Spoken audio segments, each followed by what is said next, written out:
Right now, the rules of the road end at the shore. A DUI by car could land you in jail for a maximum of 10 years, but a DUI by boat could be as little as 1 day behind bars. I spoke to District Attorney Randall Houston, who has been pursuing new legislation that would make the driving laws the same. Driving under the influence has resulted in many tragedies and deaths, yet the penalties for this crime are different when it comes to the type of vehicle that is being driven. And Randall Houston says boating under the influence is a growing concern. We never had one of these until like 4 years ago. And since that time, every summer, we were having another boating under the influence involving alcohol and death.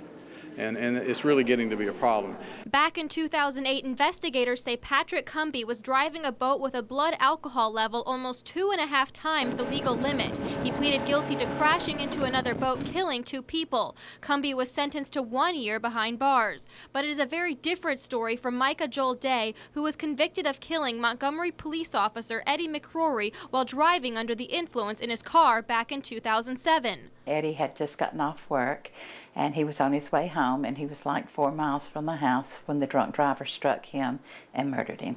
Officer McCrory's killer was sentenced to 35 years in jail. If the penalties were just as severe, it would cause hopefully people to stop and say, we need a designated driver for our boat, just like we would if we were in Montgomery and bar hopping. We need a designated driver to keep us all safe.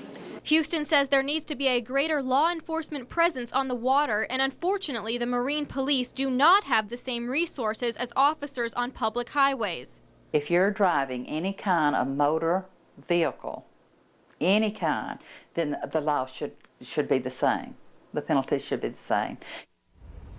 Randall Houston tells me that the bill they are proposing is only asking to change the word automobile in the current law into the word vessel. He says any kind of vessel, whether it is a boat or a car, can be used as a dangerous instrument, and the same penalties should apply. Jamie?